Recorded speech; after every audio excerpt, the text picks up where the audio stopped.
Hello, nice to see everybody. Yeah, LayerOne. So the next talk is by Zorro. It's Leeky Onions, de-anonymizing live Tor hidden services, which sounds awesome. So everybody enjoy, and please give it up for Zorro.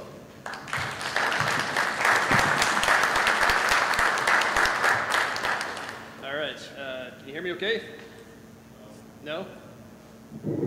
How about now? How about now? How about now? Good? Yeah, there, whoa, there we go. Yeah, that's good. All right. So we're off to a better start this year. Last year, 2 laptops broke, and I had to borrow one to do my presentation. I couldn't see my own screen, so we're off to a good start so far. Before I get started, I just want to show of hands, who is familiar with the Tor network and who has never touched it before. So show of hands who's used it. Cool. All right, so I won't spend too much time. And this talk really isn't any kind of low-level talk about the routing protocols or anything like that. I'm going to just kind of recap on a very high-level overview of how it works and how the hidden services work as well from a routing standpoint. Everything is very high level, so if things seem oversimplified or even incorrect due to the simplification, I apologize. Yeah, so here we go. So a little bit about me. Well, what I'm not. I'm not a cryptographer, I'm not a developer, I'm not a lawyer, I'm not a professional. Who am I? I'm the guy on stage talking to you. That's all you need to know. Outline, what is Tor? How does it work? What are hidden services? How do they work? Some common ways that they could be misconfigured, and then we're going to go into some demos. I'll do it live if the demo gods grant me the ability to do so.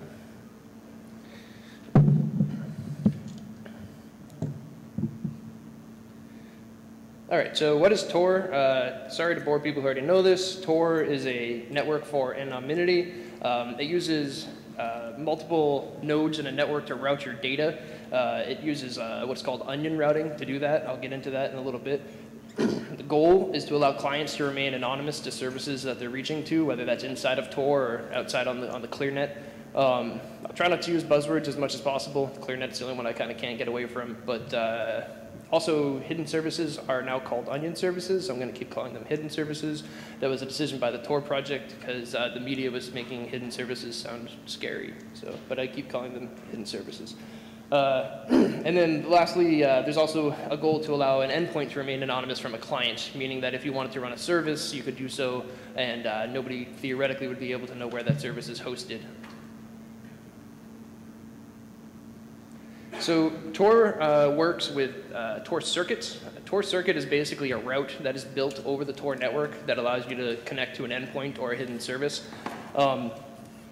Each Tor circuit generally consists of 3 nodes. So what happens is when you fire up Tor and you want to make a connection to a hidden service or to a ClearNet address, you'll go and you'll pick 3 nodes on the network. I'm not going to get into detail about the different types of nodes and guard nodes and exit nodes, but there are 3 nodes that are selected. Generally, you can increase or decrease this count. Each one of these nodes has a public key. You end up doing a handshake with each one of these to get a session key, and that session key is what's used to encrypt the data. When they say onion routing, the reason it's called onion routing is because it's done in layers. So you take your initial TCP payload, and then you will take the key of the first hop, encrypt the payload, key of the second hop, encrypt that payload, third hop, encrypt that payload, and then you'll send it over the wire. And what will happen is, actually reverse that, I'm sorry, last hop first. What will happen is at each hop along the way, that node will remove that layer of encryption and route it to the next node in the circuit. The end result of doing it in that manner is when you send your initial data packet to that first hop there, the only node in all of these that can actually decrypt the data packet is going to be that first one because it was actually encrypted with its session key. It will remove that layer of encryption and forward it along to the second node. And again, now that's left is the encrypted data that was encrypted with the key from that second node, and so forth and so on, until it hits in this case, the exit node, where it goes out to the ClearNet. At that point, it's removed all layers of encryption from the Tor network and sent the packet out along the wire. It's important to note that this last hop in yellow or orange isn't necessarily always encrypted. It's up to you. That's where we're talking about using HTTPS or any kind of TLS connection or encryption. There are bunches of talks on manipulating that data flow from the exit node because you do get to see that data in plain text form if it is unencrypted, but this is not about that. So what are hidden services and how do hidden services work? So a hidden service is a TCP service. Unfortunately, right now, as it stands, the Tor network only can route TCP traffic due to some limitations of the infrastructure, not the infrastructure, but the technology that's being used. But a hidden service will allow a host to expose a TCP service to the Tor network. It is only reachable over the Tor network. You cannot access that hidden service without having access to the Tor network. There are some sites for specifically HTTPS websites or HTTP websites where you can actually visit .onions without using Tor. You can go to any .onion and add a .to, and whoever owns, I guess, that TLD will go through and basically proxy that connection for you. So if you do want to take a quick look into Tor without actually connecting, you can use one of those many services out there. Again, that is just for web traffic. But generally speaking, you do need to be connected into the Tor network to connect to the hidden service. So let's talk very quickly about how the hidden services actually set themselves up and how they function. So when a hidden service starts up, it selects 3 relays from the network and it builds circuits to that relay. So again, the circuit is the 3-hop. It builds 3 different circuits and it takes those endpoint relays and it puts them in what's called a descriptor, basically a ticket. Inside of that descriptor says, these are the 3 endpoints, the 3 relays that I have circuits to right now. And if you would like to come talk to me, go talk to one of these relays. So it takes those 3 relays that it's chosen, it puts it in a descriptor, puts its public key in there, and then it signs that descriptor with the private key.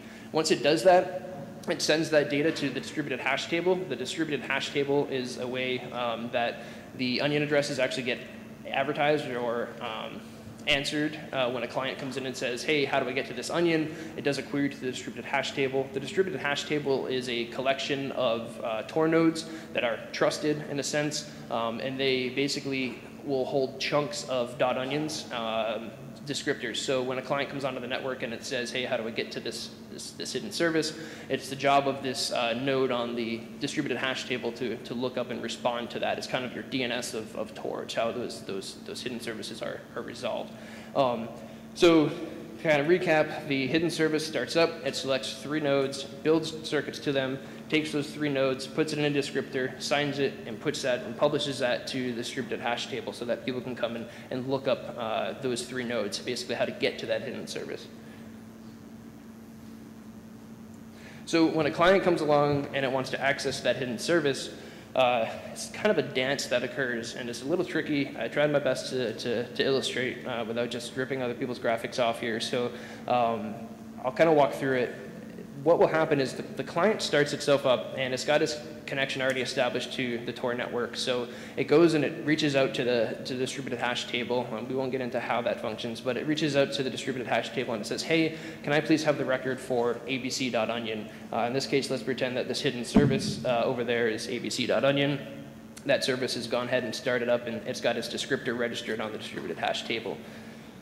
So the client says, hey, can I have the descriptor for that? The distributed hash table says, sure, here's the hidden service descriptor. The client takes a look at the descriptor and it says, okay, this hidden service has chosen these 3 nodes that it's built these circuits out to. I can go talk to it on one of those nodes. So the client at that point goes and it builds a Tor circuit to that node, that introduction point. In this case, if we've got relay 1, 2, and 3 in our descriptor, the client needs to select any one of those relays to build a Tor circuit out to. And that's called the introduction point. So the client says, okay, I'm going to pick number 2, and I'm going to build a Tor circuit out to number 2. So it's building a Tor circuit out to number 2. The hidden service already has a Tor circuit built to number 2. Now, the hidden service keeps that Tor circuit established to that introduction point and just leaves that link open. And it then goes out on the network. That's where it gets a little complicated. It then goes out on the network, and picture that green line as this line right here. So that green line hasn't changed. The client then uses this red line, and it chooses a completely random node on the network to use as a rendezvous point.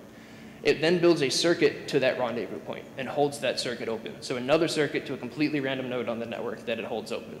After it's done that, it goes back to its previous circuit that it has to the introduction point, this green line here, and it says to the hidden service, who's listening on that yellow line, who's built its circuit out, it says, hey, I would really like to talk to you. Can you come over to this rendezvous point and we'll talk over there?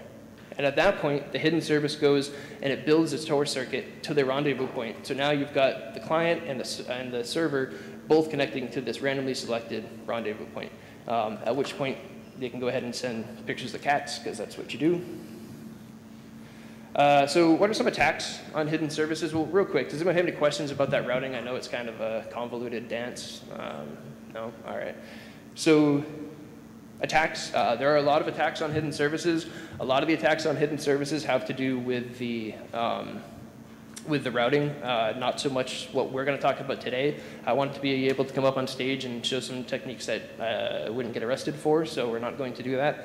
But some of those attacks are things like timing attacks. So if you are, let's say, big government and you have visibility into the backbone of networks or uplinks to ISPs, you can watch traffic correlation and you can say, hey, when this user connects into Tor and they send 3 packets goes to this hidden service over here, and they can just kind of watch these different points along the network, and they can do timing correlations. One of the other attacks is forced paths. So if you have a bunch of rogue nodes on the network that you want someone to come onto and you want to analyze that traffic, you can do denial of service attacks on other nodes on the network and kind of force people into your nodes. Service exploitation is one of the main ones. Just like the internet, these are regular services. A lot of them are vulnerable. You find a lot of IRC and web servers mostly on Tor. A lot of the web servers are poorly coded PHP code. A lot of the IRC servers run really bad botnets, command injection all around. And then OPSEC, so slip-ups on the administrators. We've seen this with Silk Road. We've seen this with quite a few folks that have tried to run hidden services. Then you've got ODAs as well. Sorry, that kind of goes back up to the service exploitation. The ODAs can affect either the services or the clients. We've seen in the past federal agencies use JavaScript ODA to actually break out of client browsers so they could de-anonymize clients who went to these hidden services. So there's a handful of attacks against hidden services. But today we're just going to focus on the misconfiguration aspect where an administrator has kind of slipped up. So how do you interface with Tor if you want to play around with this stuff? Most end users will use the Tor browser to connect into Tor. It's probably your safest bet if you're just going to browse the web. They've got a bunch of cool features in there for you to try to help these de-anonymization attacks and fingerprint attacks. A lot of services, all services that showed up will just use the Tor daemon directly, and I'll talk about what that looks like in a minute. Tor is exposed to the client in the form of a SOCKS proxy, so when you actually start the Tor daemon, you have this SOCKS listener that's just sitting on localhost. Anything that speaks SOCKS can be configured to use that SOCKS proxy. And you can also use a series of tools like proxy chains. There's Tor-specific ones like Tor SOCKS and Tor-Fi that will actually hook that application on launch, and it does something similar. It may even do LD preload, where it actually hooks all the network calls, so it forces everything, it wraps it, and then pushes it through that SOCKS proxy for you. Again, we're talking TCP only. There is some DNS resolution that can occur, but we won't get into that. So servers, if they want to expose a service, they can modify their Tor configuration file so that when Tor starts up, it will actually map a hidden service to an internal service that they're running. So there's a few ways, as I mentioned previously, to interface with the Tor listener. The Tor SOCKS proxy fires up on localhost only so that you can't access it from your public interface. So if you wanted to start Tor, you can install it through the package repository. You can download it, check the checksum, and do the installation. But once it's installed and once it's running, you basically have a SOCKS proxy. To interact with that SOCKS proxy, you can use a variety of tools that I mentioned earlier. This is the demo here of just how quick and easy it is to use these tools. Here's a simple curl, just going to this website that returns your IP. In that case, we can see the IP of my VPS. This is the VPS I spun up for testing. The next one, we're using Tor-Fi with curl. So you just put Tor-Fi at the beginning of your command, and you run that same exact curl command, and you'll see that we're actually getting the IP of an exit node. And the same thing will happen with Tor SOCKS and with proxy chains. You automatically get routed out to that exit node in your circuit. As far as why these IPs are the same, you'll notice I've got the ClearNet IP on the first request, and then the next 3 requests all come out from the same exit node. Your Tor circuits have a lifetime on them. The last 2 hops in your Tor circuit will change over a period of time. So after, I think it's a matter of hours, it will actually rotate those circuits. You can build new circuits whenever you want. So if you wanted to, you can actually ask the Tor network, hey, please initiate a new circuit, and you get a different exit node. So if you're trying to change your external IP and you want it to change that dynamically, you can actually issue commands to do that, and it will update your, it will build a new Tor circuit for you on the fly. The first hop, the entry node, that actually stays the same for a few months. That doesn't change. The first of the 3 nodes stays the same. The reason is, if that was changing constantly, there's a higher probability that somebody could come in and de-anonymize you just because of the frequency of that change. So the idea from the Tor project is, if the first hop doesn't change for a few months, you're either fucked right at the beginning, or you're not fucked for 3 months. So setting up a hidden service, very straightforward. In this case, I'm doing this on Ubuntu 16.04. I just went ahead and I added the repository for the Tor project into my Debian install. I installed that, and I installed Apache. We'll say we're going to expose Apache as our hidden service in this case. Once Apache was installed, I went ahead and I modified the Tor configuration. You can see all that really needs to happen is the Tor RC will have to be updated so that it exposes the Apache interface. It's as simple as going into your Tor RC configuration saying, hey, I want Tor to listen on this port, let's say 555, and whenever traffic comes into my hidden service on 555, I want it redirected to this port, 22, 80, whatever you want. So you modify the Tor RC, you restart your services or start your services, I typoed there. And then lastly, you need to know your hidden service name. Your hidden service name is actually stored in the varlib Tor hidden service directory, at least on Debian and Ubuntu based distros. You can just cat it. That name gets generated as soon as you enable the hidden service in the Tor RC. There is a corresponding private key. That hidden service name is basically a hash of your public key. The public key is derived from that. And you use your private key to do some of the cryptography involved. So for this attack, I wanted to go through, or for these attacks, I wanted to go through and look at some onions and see if there were misconfigurations that I could find that would allow me to get their ClearNet IP addresses or any other information that would de-anonymize them. To do that, you need to have a list of onions. To get onions, there's a few different ways. A common way or a common approach to obtain onions is to actually become a node on that distributed hash table. So you get onto Tor and you sit on Tor for a while, and Tor begins to trust you.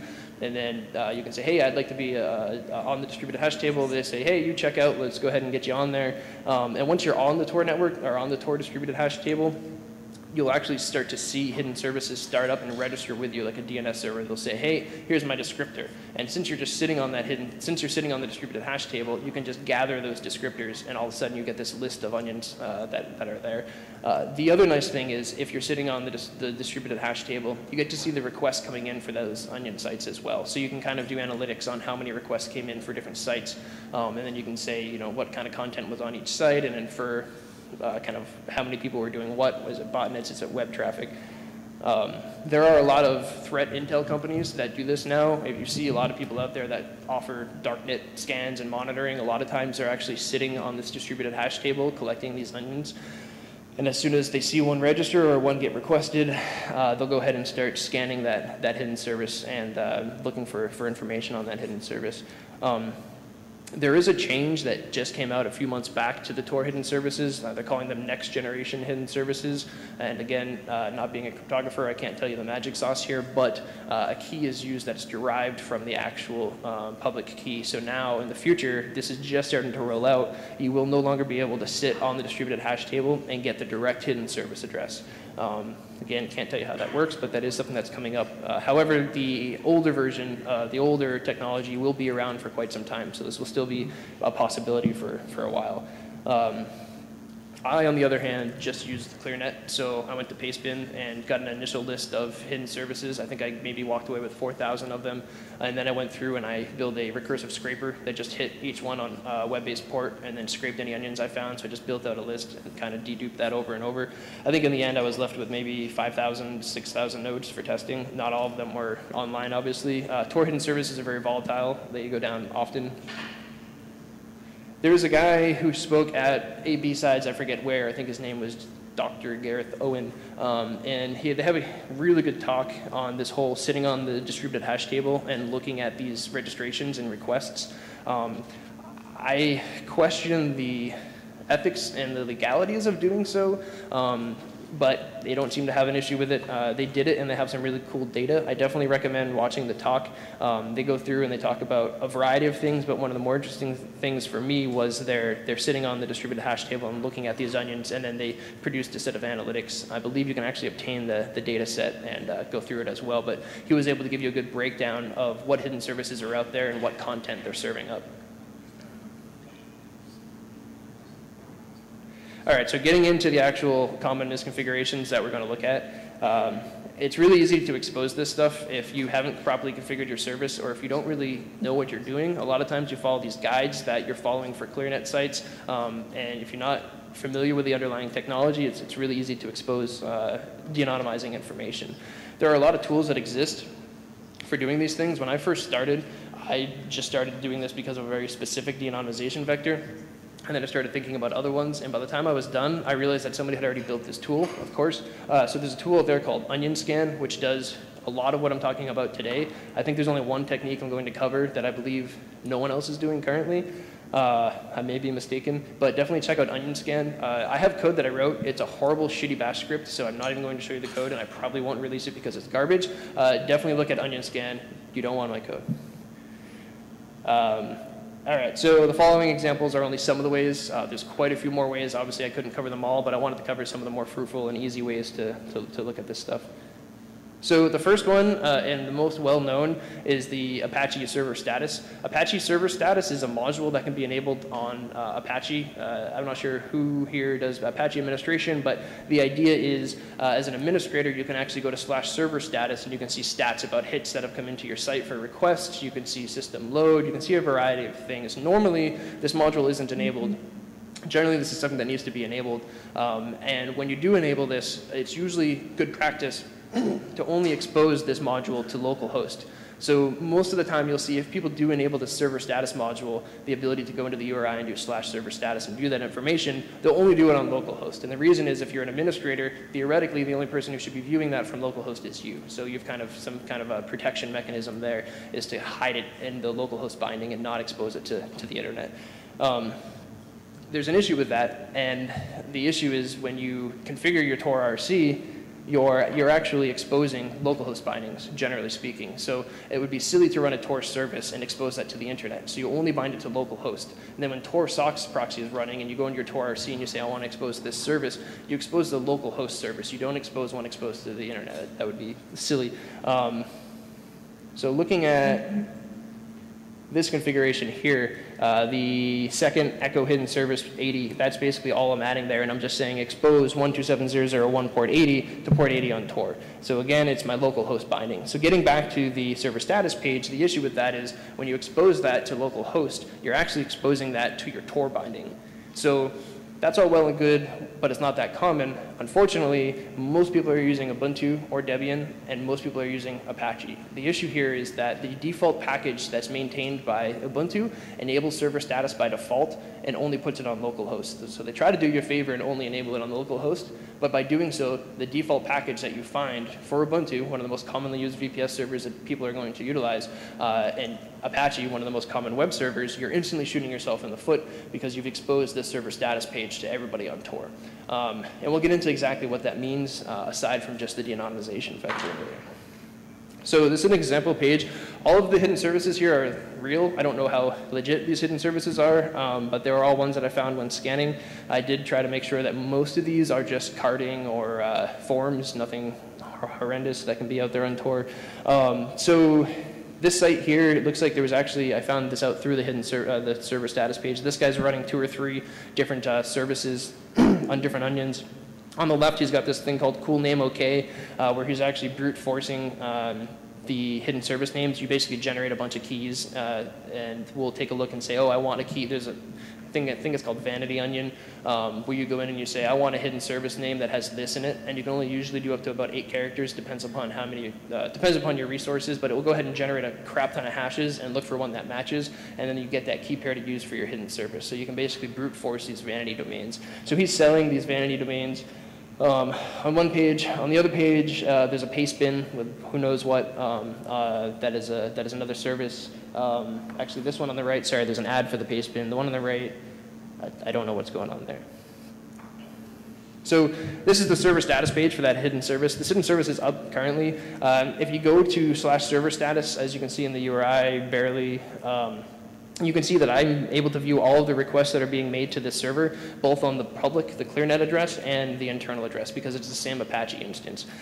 So a few things here. One is, instantly, you can see there's a request made to this FQDN, this actual external domain. That's going to be the de-anonymization vector there. But it's also important to keep in mind that I'm seeing the full GET request here. And for a lot of people who do any kind of web dev, you know it's important to put any kind of sensitive data in your post request because you don't want to be visible. Well, you do get a lot of that information that gets sent in your GET request. And you also get session information. So sometimes you'll see session tokens or IDs, and you can actually go ahead and just rip these out, copy them into your browser, and hijack someone's session just because you're able to see that data in the log. So in this case, looking at the hidden service, looking at the FQDN, we can go ahead and just make sure that's a legit name. Sometimes people just make up names like notfound.com or itsnothere.org. But in this case, this one does indeed register or resolve to an actual IP address. So to recap, all we did was we found a hidden service. We just did /server status. We looked at there was a request for FQDNs, made sure that FQDN was legit, and now we've fully de-anonymized that hidden service. All right, so the next vector is missing host headers. This vector, I don't think anyone else is doing currently. I found this on accident. OnionScan is doing something similar, which I'll talk about at the end here, but I don't believe they're doing this yet. So there's an issue where if you host a website on the ClearNet and you host a website on Tor on the same Apache installation like we just saw, you're running the same configurations from that Apache instance. When an Apache server is configured for multiple vhosts, it's all done in a set of configuration files. When Apache gets a GET request for a vhost and there's actually no host header in the request, it will default to a default configuration. And that's the attack vector here, and I'll dive into that a little bit because I know it sounds kind of cryptic. So here's an example configuration. I spun up an Apache instance on my VPS, and I created 2 sites, one on the ClearNet and one on my hidden service. As you can see, they're both bound to port 80. Each one of them has a respectful server name. The server name should be what directs the incoming connection to either var www HTML or hidden service, and I have different content in each folder. So I've got these 2 vhosts configured in this single configuration file, and it works. So if you go to my ClearNet site, you get this cool picture of this cat with 2 different eyes. If you go to the scary hidden service site, you get this awesome hacker kitty. So from the Apache docs, there's an interesting bit that says, and this is ripped out of where they have a demo configuration, so it's hard to see, but pretend they're talking about the configuration I just showed you. Due to the fact that the virtual host with server name example.com is the first in the configuration file, keep in mind my ClearNet was the first in configuration file, it has the highest priority and can be seen as the default or primary server. That means if a request is received that does not match one of the specified server name directives, it will default to that first entry. So if you make a request and you don't specify a host header, it will default to the first entry in the configuration file. So I'm going to go through why this is bad, and I'll do it step by step. In this first command, I'm doing a curl to the hidden service, and I'm specifying a HTTP method that doesn't exist, which is called garbage, as you can see with the -x. And then next, I'm specifying a host header of my hidden service. So I'm making a request to my hidden service, and I'm specifying my host header of the hidden service. But I'm using an HTTP method that doesn't exist because I want it to error out because I want this specific response. So it errors out, and it says, I don't know what the hell you're trying to say. The server located at Ubuntu at this hidden service address on port 80 doesn't know what the hell you want. All right, that's fine. So now if I make the same request to that hidden service using curl, using garbage as a method that doesn't exist, but I don't specify a host header, I leave that blank, and I make the same request to the hidden service, what's going to happen is that hidden service is going to receive the request. It's going to go to the Apache server. Apache server is going to say, which vhost does this go to, and look for that host header. But the host header is missing, so it doesn't actually know where it goes. So per the docs, it chooses the first configuration, which means as a response in our error message, we're actually going to see the server name from that first configuration. So if we go back to this, you'll see the server name directive that's configured, and you'll see in the response when I have no host header that I'm making my request to the hidden service with no host header, and I'm getting back the configuration for the ClearNet IP address. This works a lot. It's kind of crazy right now how many web services on Tor you can hit, and you'll get this ClearNet information back. Sometimes you'll get the FQDN, sometimes it'll be the IP. Other times it'll just be another Onion service. Depends on how they have it configured and what they're running. So let's get into a demo of a live hidden service for this. This here is a website, home hosting, be your own VPS. This guy says that he'll set up a virtual private server for you. You can just go to him, totally legit, and he'll set all this up. I'm going to go ahead and do the same things I did previously to this host, and we'll see if we can de-anonymize it. But before I go, I just want to take a minute to take this. Look at this guy. Look at this picture. That's amazing. Look at that. Yeah. Look at that. You'll see I'm not going to plant the back door on your operating system. I think the best quote from that website is, "A well-crafted Linux system is a very stable system and will continue to work long after I'm gone."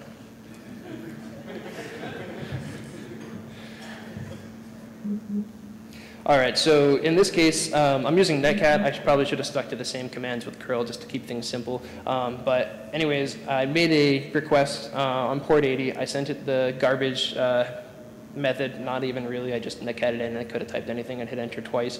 So it errors out, doesn't know the method, comes back, and it gives me this URI, or this domain of pown.hu.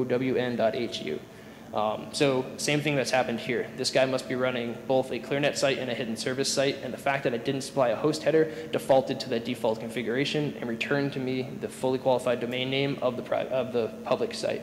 So if we go and we verify, again, that this public site is legitimate, again, a lot of times people will put silly things in here like does not exist or notyourvps.com, and you always want to go ahead and verify. A lot of my findings were false positives, and verification is key of this stuff.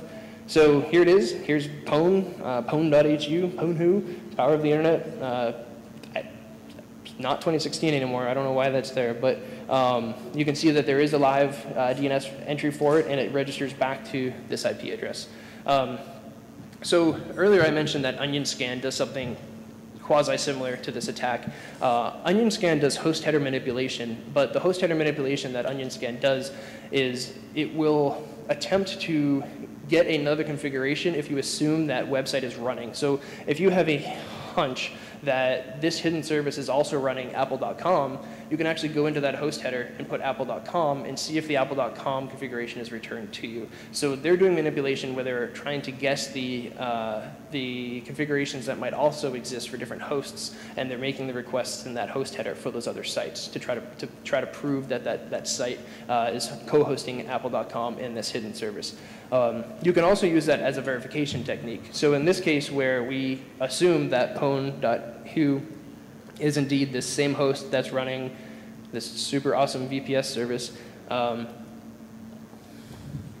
we can verify that by modifying our host header to our hidden service and make it Pwn.hu. So in this case, if we go ahead and we do curl garbage method, we give it the host header of the hidden service. I'm sorry, let's do this reverse. We're going to do it to the ClearNet site. We give it the host header of the hidden service, and we make our request to the ClearNet. So again, this is not on Tor. This is just on the regular internet. You go and you make a GET request, and for your host header, you specify that hidden service name that you know is being hosted there. It will actually respond back with the fact that there is a configuration file for that hidden service. So now we've been able to verify 100% that this hidden service is running on this machine. All right, so the next one is SSH key fingerprint lookups. So a lot of times when administrators set up a hidden service, they want to be able to access that hidden service, sometimes on Tor, sometimes without Tor. Sometimes Tor can be so slow you just don't want to deal with it. It's gotten a lot better. But because of that, they will expose SSH to both their hidden service, or the Tor network, and to the ClearNet network. When they do this, a lot of times they don't realize that there's static information that can identify that connection. So in this case, we're going to be looking at the fingerprint of the SSH public key that is served up to you when you initiate your connection to that server. So when you fire up any SSH connection, the first thing you're going to do is get that pub key. You're going to get a fingerprint of that key, and if that same key is used for both sessions, both configurations, the daemon listening on Tor and the daemon listening on the ClearNet, the key is going to be the same, the fingerprint. So we can use tools like Shodan, Census, Zoomeye, and we can actually identify ClearNet IP addresses that are using that same key, or domains that are using that same key, same fingerprint of that key. So here's a demo of this attack. This site is a site where you can apparently buy things, identity documents mostly, bank statements, falsified information. And then in this case, we're going to see if SSH is listening. We're just going to go ahead and specify that we want the MD5 fingerprint. We make our connection, and that gets advertised to us. We extract the MD5 fingerprint, and we go and we plug that into Shodan. We plug it into Shodan, and we see that this host is actually using that same fingerprint. Oh boy. Come on.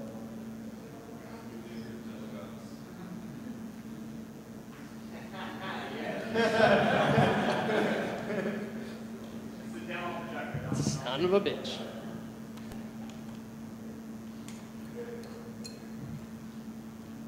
All right. So in this case, Shodan has come back and said, yeah, this guy over here is running the same, he's using the same fingerprint, and we're able to identify the fact that most likely this server is the same that's running the SSH instance with that private key. I did find one host in my scans. I haven't dug into it yet, but there's a host on Shodan that has the, sorry, not private key, public key. There's a host on Shodan that has the public key fingerprint for every server I found on Tor that has SSH running. I don't know what they're doing, but for the most part, when I query Shodan with any of these keys, this other server comes up with this data set that has the information in it. I haven't even looked to see, is this a web service that's serving this content up, but someone's tracking this stuff as well.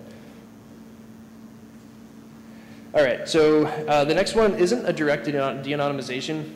Earlier I said that you spin up a hidden service and you use a private key and a public key to basically prove ownership of that hidden service and to do cryptographic signatures and communications.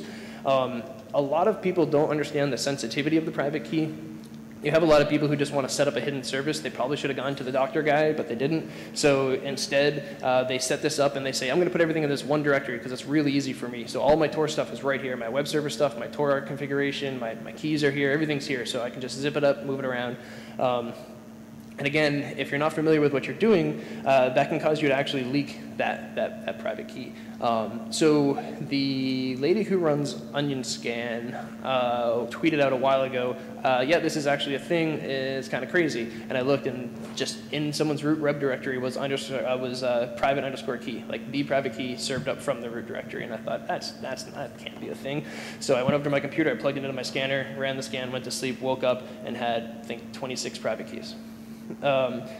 Now, here's a demo of the private key leakage. This is a website. It looks like it's somewhat dated. People haven't responded in some time, but it looks like it was a forum mostly, maybe card. There's advertisements for cards. Obviously, the classic how to hack Facebook. But anyways, if you just go into the URI and you add a / private underscore key, you'll see that the private key instantly comes back. In this case, I've just done it through curl. And with this private key, I can now spin up as this hidden service. So I can start my own hidden service as the identity of this hidden service. Now again, this doesn't directly de-anonymize the hidden service, but this will allow me to do a variety of things which are out of the scope of this talk. I can clone their site. So the admin comes in, he logs in, and I get his creds. I can inject malicious JavaScript into any of the viewers who go to this site. So through this vector, there is a variety of ways which you can de-anonymize not only the hidden service, but the administrator and the users as well. Yeah? With that, is there any Yeah, so I definitely never would have done that, so I don't know.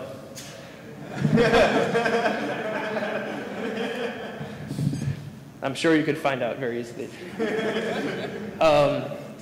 Admins troll, which is fun. The admins who actually know what the hell they're doing will troll the shit out of you when you're doing these things. This person has horrible English, but they did make me laugh. And it doesn't stop. This is a good one too. This is probably my favorite. And then lastly, this one. This one kind of tricked me up because he put, right? Yeah, I looked at it, I was like, score, oh, shit. All right, and then I think the last one I'm going to talk about today before I go into some demos is verbose and misconfigured web services. So many web applications can leak information just by their configurations. One time I found an OwnCloud instance. Somebody had set up OwnCloud, and I've seen this with Plex as well. They set it up on the ClearNet site, and then they converted it over to a hidden service. But a lot of the ClearNet domain information or IPs were hard-coded into some resources, whether it was a JPEG that was used or a link that was used. So scraping a site can actually reveal ClearNet IPs or domains as well. You can also find this in the form of info.php, or if debugging is enabled on like Doku wikis, you can get a lot of this information from verbose server configurations. I didn't think to scan for info.php until yesterday, so I went through and scanned. I found a decent amount. Most of them were internal IPs, so it didn't really help me out. I did find this one really quick one that does list its public IP inside of the info.php. Sadly, by the time the next day when I went to go hit it, I got a 500 error on the server, so I wasn't able to take any pretty screenshots. But just again, keep in mind setting up a service initially on a ClearNet site, converting it over, or exposing these debugging interfaces or verbose debugging information can de-anonymize that. Other common checks. Service banners, and again, OnionScan does most of this stuff. I'm not advocating for OnionScan. I've actually never used it, but I know it will do service banner checks as well. I think it probably checksums the server banner and then goes elsewhere and looks for the same information. Obviously, HTTPS certs can have the same effect as the SSH public keys fingerprints did. DNS lookups. It's a little tricky with DNS because of caching servers and how DNS is going to be routed, but there are ways in some situations where if you control a name server, you can get a hidden service to do a lookup directly to you, not through Tor. Exploitation, again, really bad PHP code out there, so just a command injection or SQLi away from hopping on the box and enumerating it that way. And then there's many more. So let's do some demos. I'm going to try this live. I recorded it just in case, so let's see what happens. I will zoom in a sec. Oh yeah, I lost my SSH connection. All right, so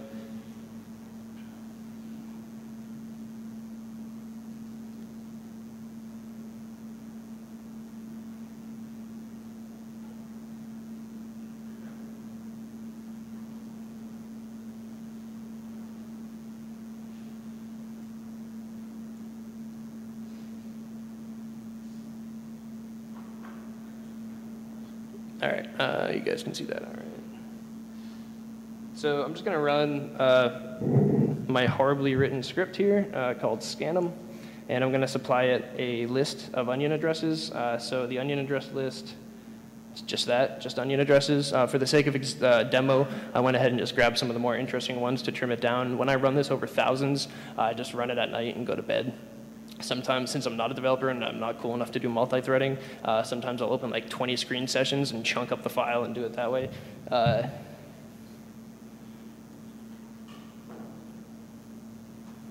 So I'm going to go ahead and just let this run through. It will take about 4 minutes to do so. So as this is running, and also if we get bored, I can kill it. I have a backup of the output. So as this is running, you'll see it goes through and it checks to see if the server is Apache. If it is, it will go through and do the attacks for server status checks. It will go through and see if it can get the host header information like we talked about, and then it will go ahead and check for the private key, and then lastly for the SSH fingerprint.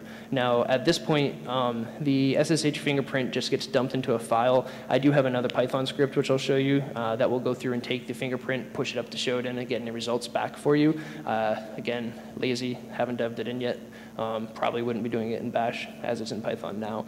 So let's go ahead and let this run. It might take another couple of minutes here. Does anyone have any questions so far? I'm probably going to run close to the end time here, so if anyone does have questions now is probably a good time as this runs.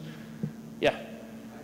I'll let you know this is not, I'm violating the not a question rule, but your no host header attack will also work against an improperly configured Nginx instance because there's a default site directive there too. So if you pass no host header to someone who has default site configured on their public facing, you'll probably also have the same success there. Yeah, that's a good call. I know somebody has looked at a couple of like light HTTPDs as well, or some of the other web servers. I haven't done any testing aside from Apache, only because I figured it was one of the most common. So it was kind of, I tried to keep my scans relatively small and limited without deving out a bunch more stuff. But that's a very good call. I'm sure many other web servers may be vulnerable. I know that attack, that documentation in Apache that specifically says it will default to the first is, I think, one of the reasons why that happens. But it's definitely worth checking out. Any other questions? No? Okay. So I'm not going to let this run all the way through. It usually only has another couple minutes to go, but I've got a backup of the output of this. So let's go ahead and take a look at what this script will generate for me when it's done running.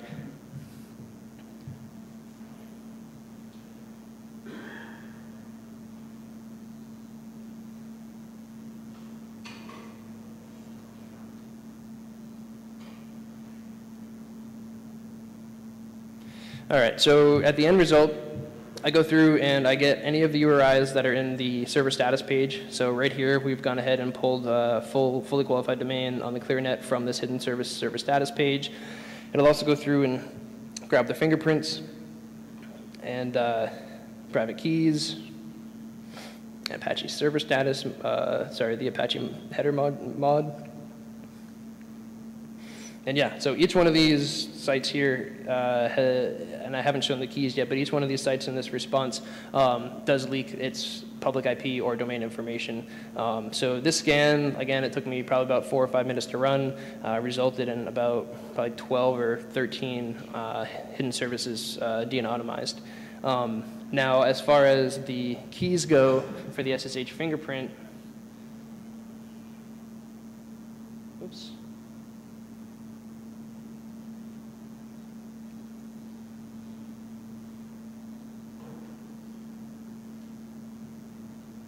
All right, so in this case, I just run the Python file. It's going to look for a file called keys list. Keys list has all my keys from that scan that I extracted, so I just catted them and grepped them out.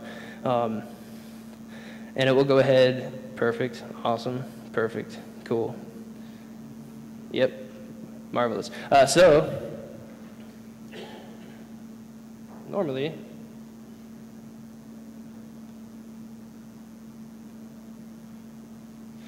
that'll look like this. For the results that are found, there's the IP address to de-anonymize the hidden service. Any of the ones that say found to, that .143 server is the server that's on Shodan that's indexing all of these keys right now. So a lot of these results will return 2 because of that other indexer. So.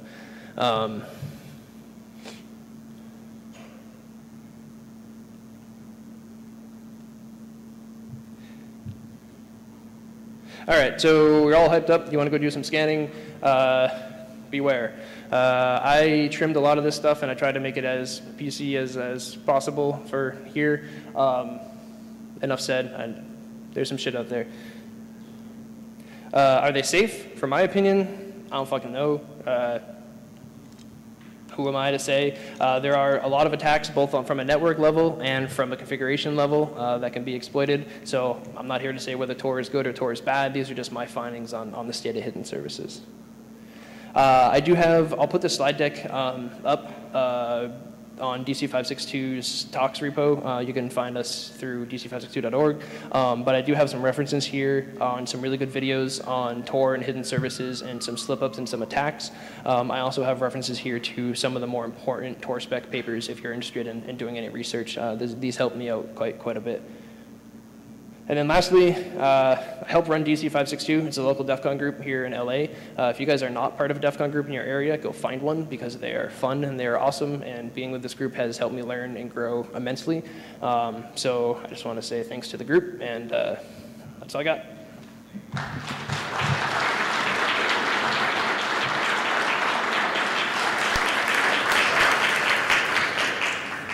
Any questions? No? No? All right. Thank you, guys.